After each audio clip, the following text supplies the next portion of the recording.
हाँ भाई, स्टार्ट करें। अच्छा, class 12 NCERT biology first unit reproduction. ये यूनिट 4 चैप्टर से मिलकर बना है। First one is the reproduction in organism, second one is the sexual reproduction in flowering plant, third one is the reproduction in human and fourth and last reproductive health. अच्छा, chapter start होने से पहले थोड़ा सा pre Maheshwari के बारे में लिखा हुआ है। वहीं पे सबसे लास्ट लाइन लिखा हुआ है कि फर्स्ट टाइम एनसीईआरटी पब्लिश कब हुआ था? 1964 में। नीट में पूछा गया क्वेश्चन है कि फर्स्ट टाइम एनसीईआरटी कब पब्लिश हुआ था? 1964 में। ओके, अब हम लोग चैप्टर पे आएंगे। चैप्टर का नाम है, first one chapter is the reproduction in organism. अच्छा, रिप्रोडक्शन इन ऑर्गेनिज्म की बात करें अगर हम, रिप्रोडक्शन इन ऑर्गेनिजम्स, रिप्रोडक्शन, अगर रिप्रोडक्शन को हम अलग अलग करें तो री का मतलब होता है अगेन और प्रोडक्शन मीन्स होता है प्रोड्यूस करना। ऑर्गेनिजम्स मीन्स ऑर्गेनिजम्स, ऑर्गेनिजम्स का दोबारा से प्रोड्यूस करना। क्या प्रोड्यूस करना? Of spring. That phenomenon is called reproduction. ठीक है, रिप्रोडक्शन का मतलब हुआ ऑर्गेनिजम्स, एनिमल हो, प्लांट हो, कोई भी लिविंग ऑर्गेनिज्म जो इस अर्थ पे है वो सेम अपने टाइप्स के प्रोजेनी अगर बनाते हैं तो इसी फिनोमेना को बोलते हैं रिप्रोडक्शन। क्लियर? अच्छा, एनसीईआरटी क्लास फर्स्ट पेज पे लिखा हुआ है कि कोई भी ऑर्गेनिज्म अगर इस अर्थ पे आया है, अगर लिविंग फॉर्म में है, तो उसका लाइफ स्पैन जो है वो क्या है? फिक्स्ड है। लाइफ स्पैन क्या है? फिक्स्ड है। अच्छा, वहाँ पे एग्जाम्पल दिया गया है कि सबसे पहला एग्जाम्पल दिया गया कि अगर हम बात करें पैरेट की या फिर हम बात करें किसकी? क्रो की। Parrot and crow both size are similar, but दोनों का साइज कैसा है? सिमिलर है, बट इनका लाइफ स्पैन क्या है? बहुत ही ज़्यादा वेरिएंट है। क्रो की बात करें तो 15 ईयर्स, क्रो का लाइफ स्पैन कितना होता है? लगभग 15 साल, बट पैरेट का मोर देन 100, ओके, 115 ईयर्स, 115 साल। क्लियर?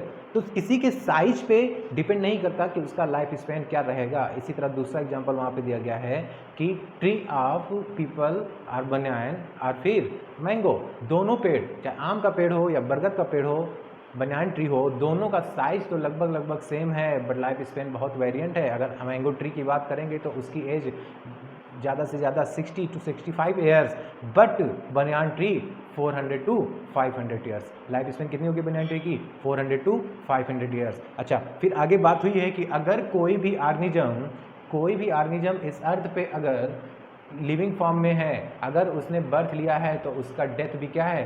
फिक्स्ड है, but except single cell organisms like amoeba.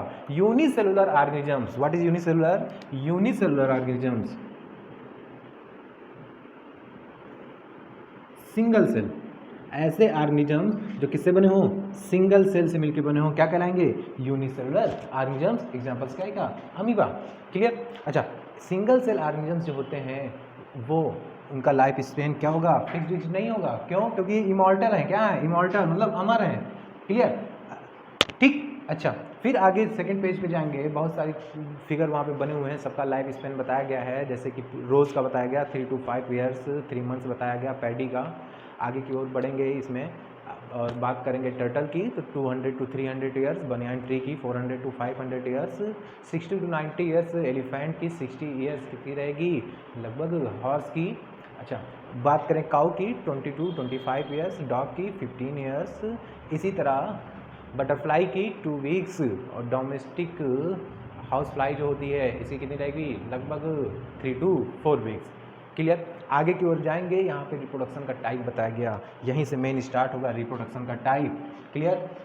अच्छा, रिप्रोडक्शन की बात करें हम लोग तो रिप्रोडक्शन 2 टाइप्स के होते हैं। रिप्रोडक्शन कितने टाइप के? 2 टाइप के। First one is called asexual reproduction and another is sexual reproduction.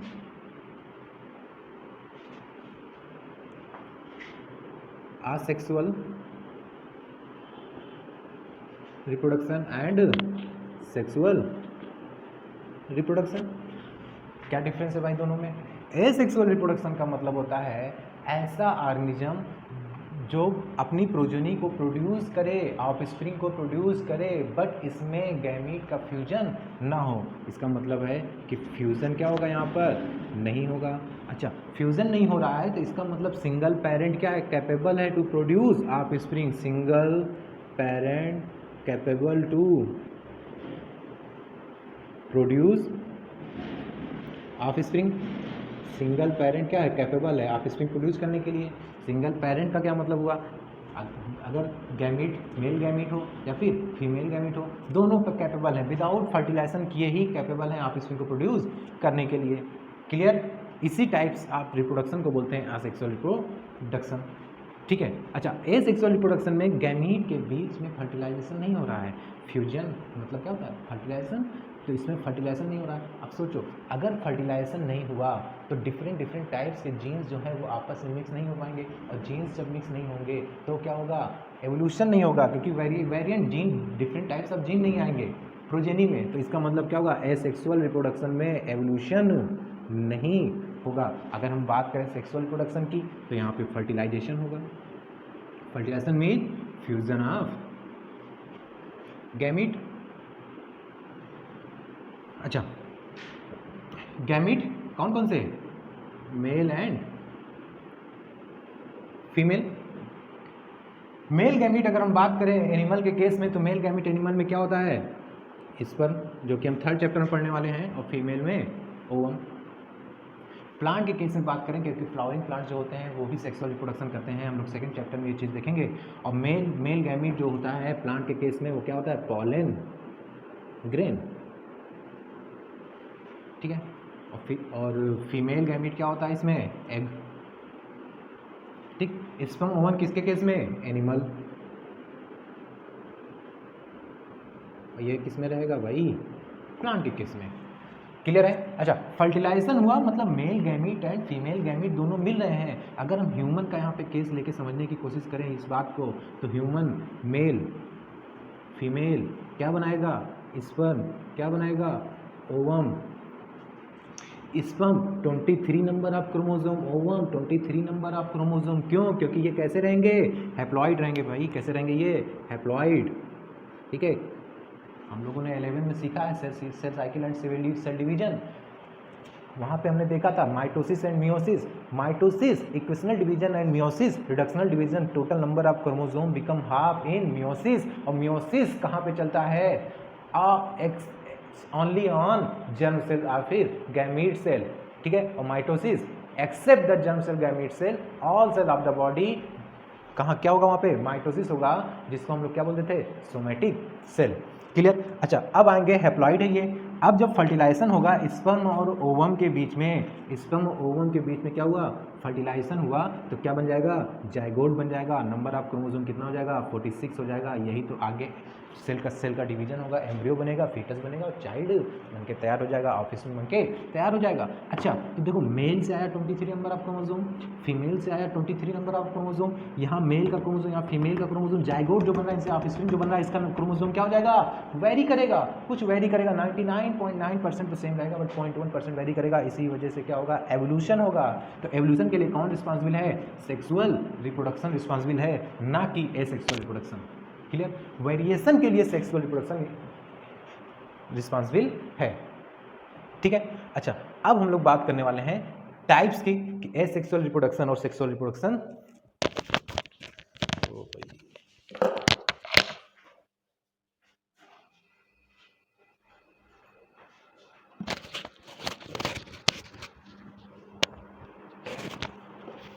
ठीक है, कोई नहीं, वो इलेक्ट्रिसिटी का इशू था।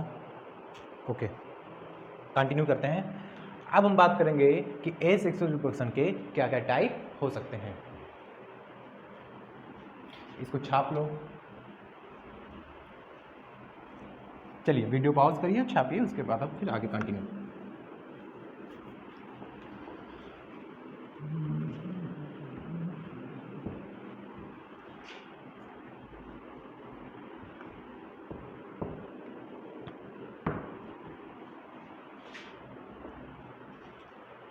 अच्छा, एसेक्सुअल रिप्रोडक्शन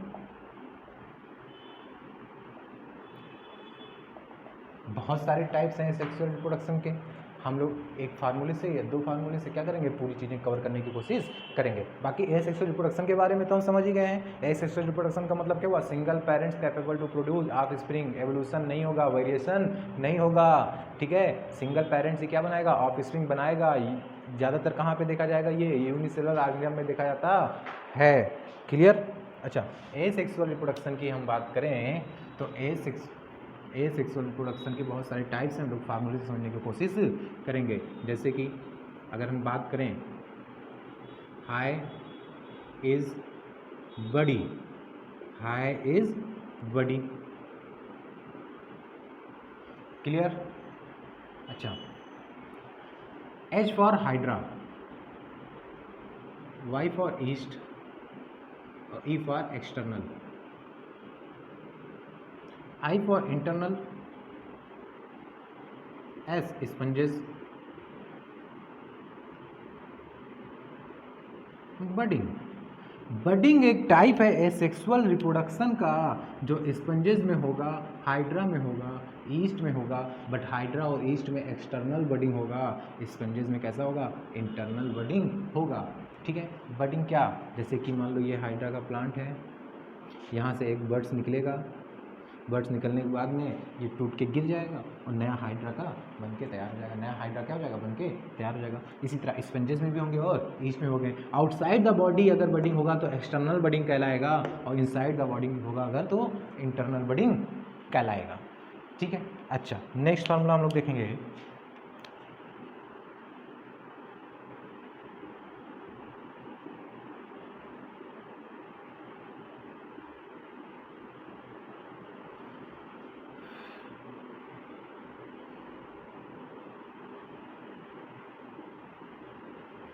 ठीक, राजा जी बुलबुल आगे बारात लाए। अच्छा, कैसे, राइजोम,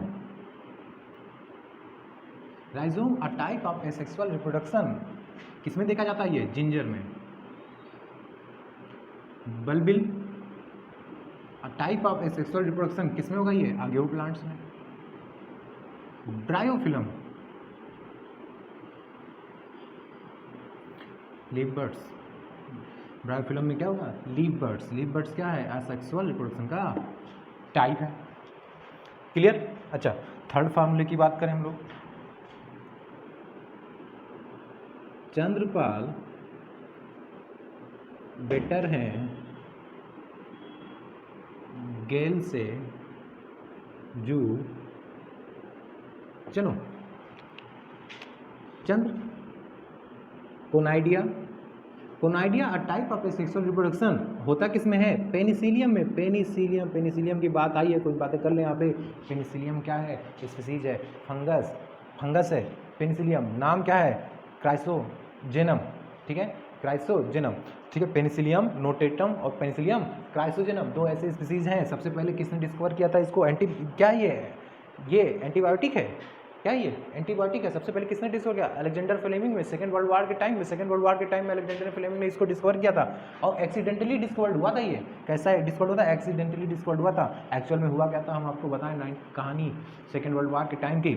अलेक्जेंडर फ्लेमिंग जो है वो काम कर रहे थे एक बैक्टीरिया पे, स्ट्रेप्टोकॉकस, स्ट्रेप्टोकॉकस बैक्टीरिया पे वो वर्क कर रहे थे। फिर उन्होंने देखा कि उनका जो प्लेट था उसके नीचे जो वर्क कर रहे थे, वो जो मीडिया प्लेट था उसके नीचे क्या हो रहा है, कुछ ग्रोथ कर जा रहा है, जिस वजह से उनका जो बैक्टीरिया है वो ग्रो नहीं कर पा रहा है। फिर उन्होंने ऑब्जर्व किया तो पता चला कि वो क्या है, पेनिसिलियम है। पेनिसिलियम के स्पीसीज कौन कौन से, पेनिसिलियम नोटेटम और पेनिसिलियम क्राइसोजेनम। है क्या, ये फंगस है। कैसे, कैसा नेचर इनका, एंटीबायोटिक है। ठीक है, बैक्टीरिया के ग्रोथ को क्या करते थे, रोक देते थे। वही टाइम था वर्ल्ड वार सेकेंड का, इन्होंने उसी टाइम पर डिस्कवर किया। वर्ल्ड वार सेकेंड में जो भी सैनिक थे, जो भी घायल हो जा रहे थे, इंजर्ड हो जा रहे थे, जिनको वुंड हो जा रहा था, घाव हो जा रहा था, वहीं पे पेनिसिलियम का यूज किया जा रहा था ताकि उसके ऊपर माइक्रोब्स ग्रो ना कर पाए। इसी डिस्कवरी के लिए इनको नोबेल प्राइज मिला था। आगे की ओर बढ़ेंगे, बडिंग की बात करेंगे।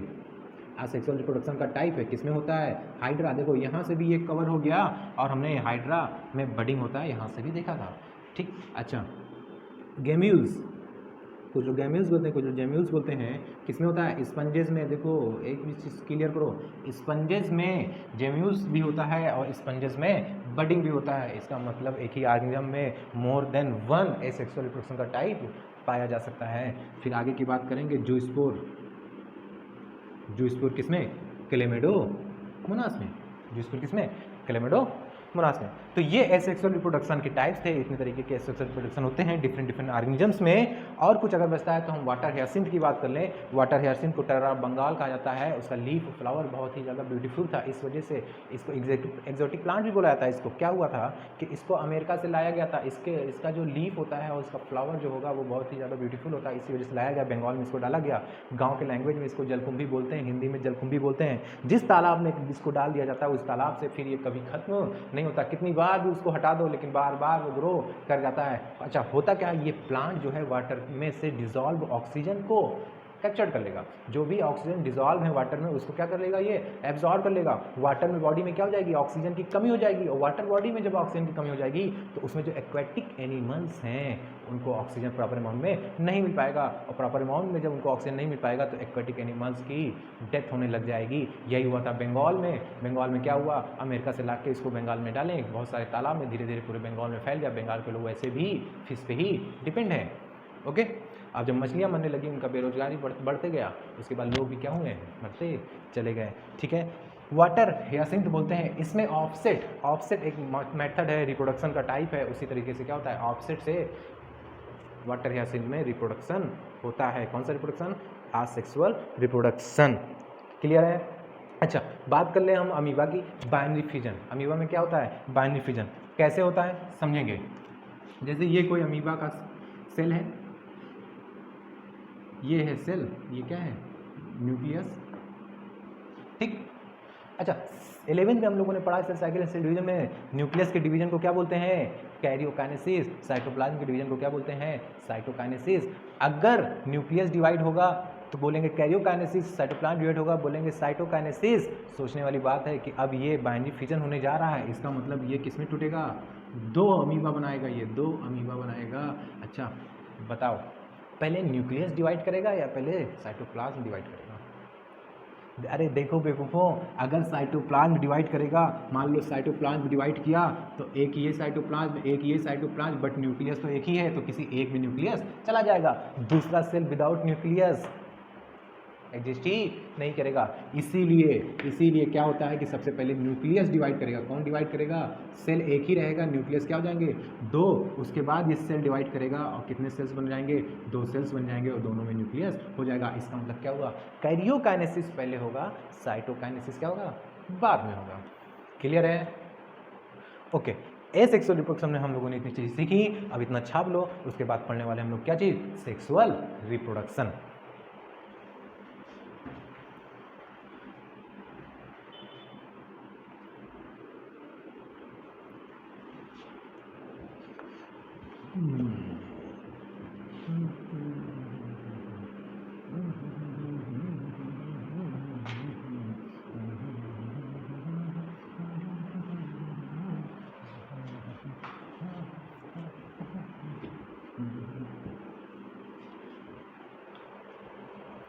चलिए, सेक्सुअल रिप्रोडक्शन की बात करने से पहले हम कुछ टर्म्स के बारे में डिस्कस कर लें, जैसे कि डिप्लॉइड।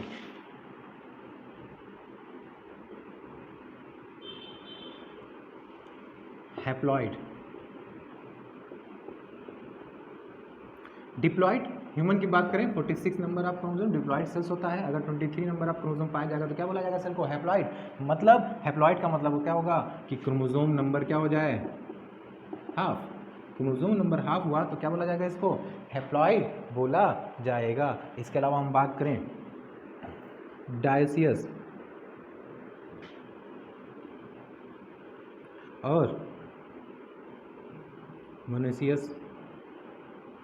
ठीक, डायसियस का मतलब होता है ऐसा एनिमल या फिर प्लांट जिसमें मेल रिप्रोडक्टिव ऑर्गन सेपरेट और फीमेल रिप्रोडक्टिव ऑर्गन सेपरेट। और मोनोसियस का मतलब होता है ऐसा एनिमल और प्लांट जिसमें male and female both organ in an single individual. कहने का मतलब ये है कि एक ही ऑर्गेनिज्म है, उसमें मेल रिप्रोडक्टिव ऑर्गन भी है और फीमेल रिप्रोडक्टिव ऑर्गन भी है, और ऐसा ऑर्गेनिज्म जिसमें male reproductive organ different organism में है और female reproductive organ different organism में है, क्या बोलेंगे? Dioecious, monoecious. अच्छा, इसके एग्जाम्पल की बात करें, एनसीईआरटी में एग्जाम्पल दे रखा है, डायसियस दे रखा है, डेट पाम, पपाया, ठीक है। हम डेट पाम की बात करें, पपाया की बात करें, कभी भी पपाया का जो भी ट्री पाया जाएगा, डेट पाम का ट्री पाया जाएगा तो हमेशा सिंगल कभी नहीं पाया जाएगा, हमेशा ये ग्रुप में पाया जाएगा। अगर एक कोई पपाया का प्लांट कहीं पे है तो उसके आसपास दूसरा एक प्लांट जरूर होगा, क्योंकि अगर एक प्लांट है, अगर वो फीमेल रिप्रोडक्टिव ऑर्गन उसके पास प्रेजेंट है तो आसपास जो प्लांट होगा पपाया का, उसके अंदर मेल रिप्रोडक्टिव ऑर्गन क्या होगा? प्रेजेंट होगा, ठीक है। अच्छा, मोनोसियस की बात करें तो कोकोनट, ठीक है, और भी होते हैं कुकुरबिटेसी फैमिली के, मोनोसियस कहलाते हैं। अच्छा, मोनोसियस दोनों चीज़ें एक ही में प्रेजेंट हैं, इसका मतलब इसको हम लोग बाइसेक्सुअल बोल सकते हैं, बाइसेक्सुअल बोलते हैं। और अगर बाइसेक्सुअल है, एग और sperm, male gamete female gamete both इन्हीं में हो रहा है, तो इसको हम लोग क्या बोल सकते हैं? अगर ये बाइसेक्सुअल है तो इसको हम लोग क्या बोल सकते हैं? इसको हम लोग हर्माफ्रोडाइट बोल देंगे, क्या बोल देंगे? हर्माफ्रोडाइट। अच्छा, एग्जाम्पल एनसीईआरटी में इसका दिया गया है, याद कैसे रखोगे? लेट्स बाई, बाई मतलब हुआ बाइसेक्सुअल, लीच, अर्थवार्म, टेपवार्म और स्पंजेस। लीच में, अर्थवार्म में, टेपवार्म में और स्पंजेस बाइसेक्सुअल होते हैं, मतलब male reproductive organ and female reproductive organ both are present in a single parent. एक ही पेरेंट में दोनों पाया जाता है, और इस टाइप के रिप्रोडक्शन को बोलते हैं बाइसेक्सुअल रिप्रोडक्शन, ठीक है। ऑर्गेनिज्म कहलाते हैं मोनोसियस ऑर्गेनिज्म या फिर हर्माफ्रोडाइट ऑर्गेनिज्म, क्लियर है। अच्छा, एक टर्म और होता है पार्थिनोजेनेसिस। अगर एनिमल में बात करेंगे तो पार्थिनोजेनेसिस, और प्लांट्स में बात करेंगे तो पार्थिनोकार्पी, ठीक है। विदाउट फर्टिलाइजेशन आप स्प्रिंग प्रोड्यूस हो जाए एनिमल में तो पार्थिनोजेनेसिस, और अगर प्लांट्स में हो जाए तो पार्थिनोकार्पी कहा जाता है। अब हम लोग आगे बढ़ेंगे, सेक्सुअल रिप्रोडक्शन की बात करेंगे।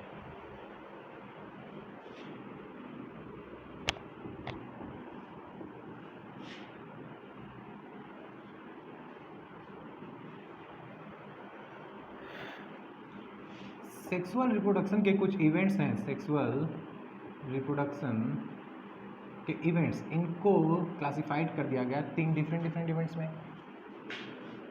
Pre fertilization, fertilization, post fertilization. Pre fertilization, fertilization and post fertilization, clear. अच्छा, प्री फर्टिलाइजेशन को सबसे पहले हम लोग देखेंगे, तो फर्टिलाइजेशन का मतलब क्या हुआ? स्पर्म प्लस ओवम, या फिर हम लोग ये भी बोल सकते हैं मेल गैमीट और फीमेल गैमीट के बीच में फ्यूजन, क्या कहलाएगा? फर्टिलाइजेशन। अच्छा, फर्टिलाइजेशन स्पर्म और ओवम में अगर हो रहा है, मेल गैमीट और फीमेल गैमीट में अगर हो रहा है, इसका मतलब मेल गैमीट और फीमेल गैमीट बना है। अगर ये बना है तो ये फर्टिलाइजेशन से पहले बना होगा, और फर्टिलाइजेशन से पहले बना है तो इसको प्री फर्टिलाइजेशन बोल रहे हैं। इसका मतलब स्पर्म ओवम का बनना प्री फर्टिलाइजेशन में हम लोग देखेंगे। और स्पर्म ओवम कॉमनली इसे बोलते हैं गैमीट्स, अगर इसका बनना पूछा जाएगा तो बोला जाएगा गैमीटोजेनेसिस। बायोलॉजी में कभी भी जेनेसिस टर्म आ जाए उससे पहले जो भी वर्ड लगा रहेगा बस समझ जाना कि इसके बनने की बात हो रही है, इसके फॉर्मेशन की बात हो रही है। गैमेटोजेनेसिस, स्पर्म बनेगा तो क्या बोल दिया जाएगा इसको? स्पर्मेटोजेनेसिस। ओवम बनेगा तो क्या बोल दिया जाएगा? oogenesis, clear. स्पर्मेटोजेनेसिस, oogenesis मतलब गैमीट का बनना फर्टिलाइजेशन से पहले, जिसको बोला जाएगा pre fertilization event, clear. Gametes बन गए। गैमीट्स बनता किस मेथड से है ये भी जान लो, मियोसिस। किस मेथड से बनेगा? मियोसिस। क्या माइटोसिस का इन्वॉल्वमेंट नहीं होता है? अरे माइटोसिस का भी इन्वॉल्वमेंट होता है, बट मियोसिस का इन्वॉल्वमेंट सिर्फ और सिर्फ गैमेट के फॉर्मेशन में ही होता है, बट माइटोसिस का भी इन्वॉल्वमेंट होता है। हम लोग इस चैप्टर पढ़ेंगे थर्ड रिप्रोडक्शन इन ह्यूमन, तो वहाँ पे समझेंगे इस बात को। क्लियर? अच्छा, फिर हमने फर्टिलाइजेशन देखा, स्पर्म ओवम क्या हुआ, फर्टिलाइज कर गया। अब ये फर्टिलाइज कर गया, इसके बाद क्या होगा उसी को हम बोल देते हैं पोस्ट फर्टिलाइजेशन। ये फर्टिलाइज कर गया, इसका मतलब क्या बनाएगा, जाइगोट। क्या बनाएगा, जाइगोट। अच्छा, मेल गैमेट में number of chromosome 23, female gamete में नंबर ऑफ क्रोमोसोम 23। हम ह्यूमन के केस को मान के समझ रहे बात को। अच्छा, तो जाइगोट मेल और फीमेल गैमेट दोनों से मिलके बना, इसका मतलब नंबर ऑफ क्रोमोसोम कितना हो जाएगा, 46। ये कैसा सेल है, हैप्लॉइड। ये कैसा सेल है, डिप्लॉइड। ठीक है, कैसा सेल है, डिप्लॉइड। अब यही जाइगोट में ही आगे क्या होगा, एम्ब्रियोजेनेसिस होगा। क्या होगा, एम्ब्रियो